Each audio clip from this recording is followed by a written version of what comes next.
Good afternoon, Luke. You're playing a team tomorrow night that you're pretty familiar with. I'm just wondering, what did you learn in your time in Tampa, Luke, in the sense that the bar is so high in Tampa, whether it's an embarrassment of riches scoring or guys willing to block shots?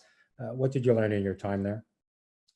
I learned lots. I mean, obviously, like you said, they got a very elite group of players. You look over at their lineup, the guys, what they've achieved. I mean, probably at the end of the day, gonna have 4 or 5 Hall of Fame guys on that team. I mean, and that doesn't happen by accident. Obviously, they're consistent throughout their career. They play both ends of the puck, and that's what you need to in order to have success and win championships. But I think the biggest thing I learned is just kind of, the belief in the group and the want to continue to want to get better and raise the bar higher and higher. So I mean, yeah, there's just a lot of good things over there. It's just a rock solid dressing room, a great bunch of guys, and to have a track record like they've had in the last probably decade or so, it's incredible, and unbelievable group of guys over there. Sometimes you look at a team like that, Luke, and you think a lot of it's just predicated on offense. I mean, obviously they have, I think they got a half a dozen guys in double figures in scoring right now, but and you've got a, Norris Trophy candidate in Hedman and Vasilevsky in goal, who's obviously a Vezina candidate. But the one thing that you notice when you dig a little deeper is that they're not afraid to fall in front of pucks. They have a lot of guys who are right up there in shot blocks. What does that say about a team, and what can you learn from that in the sense that it takes everything to win on any given night? I think that was one of the biggest things they changed over the last couple of years in order to win the championships. I think that year they had that unbelievable run and got first place in the league and lost in the first round to Columbus. I think back then they relied on skill a lot more and tried to outscore teams, and now it's back. And now they got that ability to put up large amounts of goals in games and outscore teams, but the main focus now is on the ability to out-defend teams, which is obviously how you win championships. You look at, Vasilevsky and how good he is out there, but, they got a big, strong, heavy decor, and that's kind of what they pride themselves on is, being big and heavy down low in the corners and in front of the net, in front of Vassy. And if you're able to get through the D and get to the front of the net, you got to deal with Vassy. So, I mean, obviously, I think a lot of the misconception is that they're an offensive team that takes chances, which maybe was in the past, but the past 2 years when we won the cups, it was pretty much the opposite. It was playing the right way, defending hard without the puck, and obviously when you get the puck, they allow skill to take over, and on top of that, incredible special teams too. So pretty well-rounded group. We'll move to Ian McIntyre, Sportsnet. Hi, Luke. When Jim Rutherford took over, when he mentioned in his opening press conference that he was looking forward to this trip for the team in February because he would know at the end of it sort of where his team stood. Do you view it the same way as a measuring stick? Yeah, I mean, obviously we had success early on, but then you look ahead to this trip, and there's no question it's a huge trip for us, obviously, in terms of to see where we're at and playing against the top teams in the league. But also, we're in a fight right now too. We worked hard to get ourselves back in this race, and we're in it now. And you can't have a trip where you don't put up points in the win column. So obviously, it's a huge trip.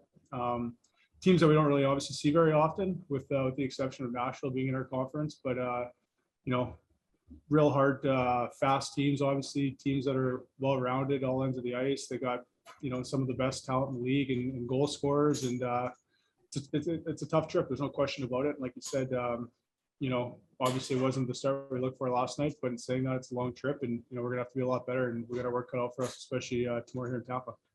When you were talking about the Lightning a couple of minutes ago, I was thinking about the hunger that must have been required to win back-to-back cups where other teams have only won one. What kind of hunger do you see with the group that you're with right now?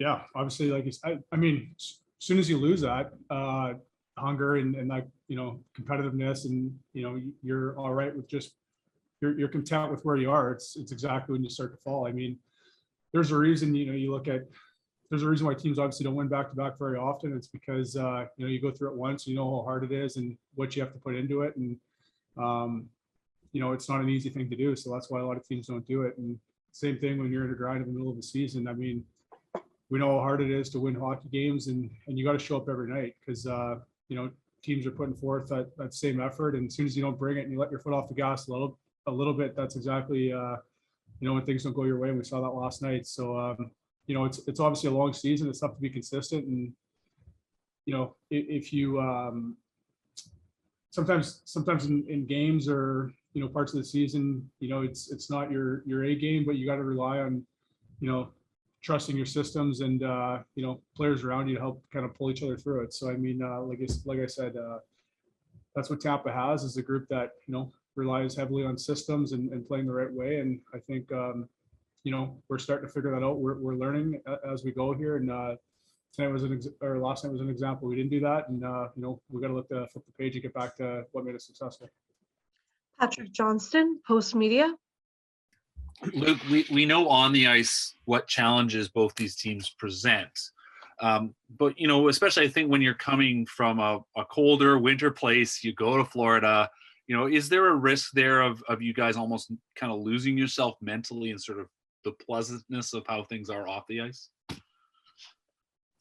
It's an interesting question. I think you definitely got to, you learn with experience. I think like even, earlier on in my career, I think back, you come down here and obviously the teams earlier on in my career, aren't what they are here, but you do view it as, sometimes getting out in some warm weather and enjoying the sunshine a little bit. But I think the maturity and the experience falls in where, you got to put the work in. It doesn't matter what goes on away from the rink, or you got to put the work in and show up to play, because these are the top teams in the league we're playing right now, and there's no easy games, maybe like it was, like I said, 10, 15 years ago, I guess. So I don't know necessarily, when you look at who you're playing, there should be absolutely no reason to show up and think that you're on a vacation, put it that way. It was kind of wild just reminding myself, looking at how your career's gone and the fact that you had this sort of northern start, and then for the last 6-7 years you've been playing in southern places where it's generally sunny. For you as a player, even living there, was that something you had to figure out, realizing that that sort of the seasons that you're used to from growing up just aren't there, but you're still having to go to work and it is winter and you got to play on the rink? Not really. No, I mean, like, playing a place like when I first got traded to LA, I mean, that was a team that, had won in the past. And I think it's all built on sort of culture and showing up to the rink, and you got guys that hold each other accountable. It doesn't really matter where you're living at the time. I mean, obviously it kind of seems like that, when you do live in a colder climate, that how do the guys put it together when they're allowed to go golf on off days and lay by the pool after practice and that sort of thing, which, there's no question it's a nice getaway and guys do take advantage of that. But, if you have a good culture and a good foundation of staff and players trying to achieve a goal, then there's really no issue at all. If anything, it's just an added benefit. And like I said, the guys down here in Tampa, it's there's no better lifestyle for sure, as far as away from the rink and the weather. And like I said, guys, got golf memberships and do all that sort of stuff after practice. It's pretty awesome, but there's no question. It's, when you're winning on top of that and you got that good culture, it's easy to get up for games.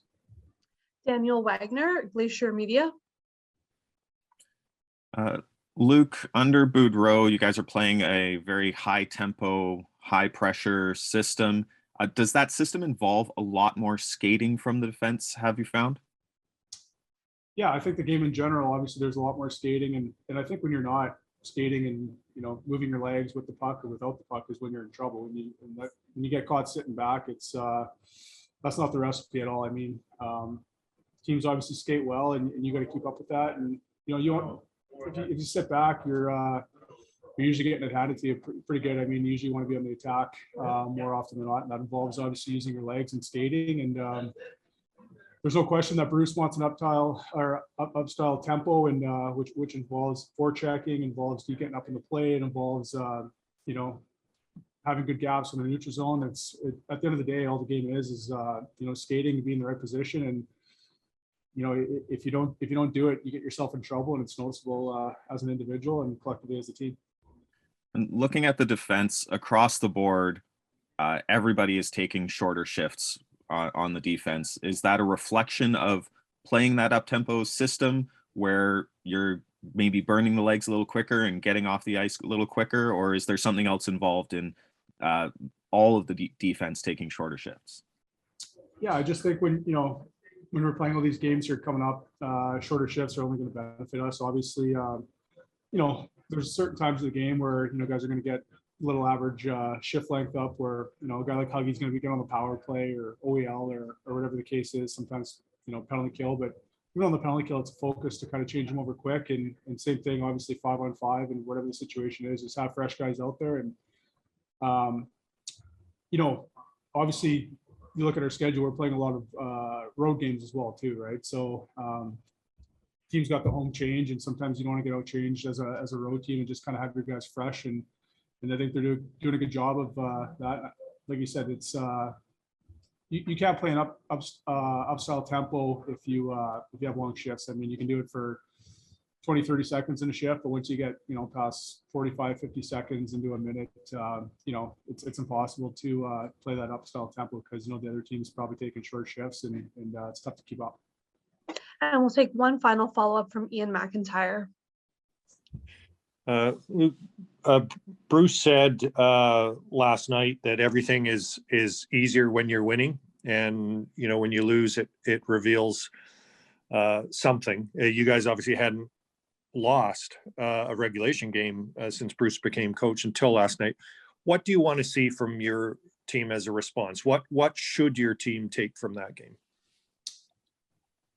Well, I think, obviously we've talked about it and we've gone over some things. And I think the one thing is you don't want to let it bleed into more than one game. I think good teams, you look at all the good teams around the league, they're at the top of the league and top of the divisions and conferences is because they don't lose multiple games in a row. And obviously we were doing that earlier on, and that's what got us out of the race. And, winning multiple games in a row is what got us back into it. So the more consistency you can have and being resilient after a loss is the sign of a good team. And like you said, after a loss, it's your character shows through, going into the next game. Everyone wants to bounce back and step up. And like I said, not let it carry over and bleed into consecutive games. So that's one of the good things. One of the things good teams do is, you gotta have a short memory, win or loss, but, after a loss in particular, you got to learn from it and bounce back. And, huge test for us tomorrow.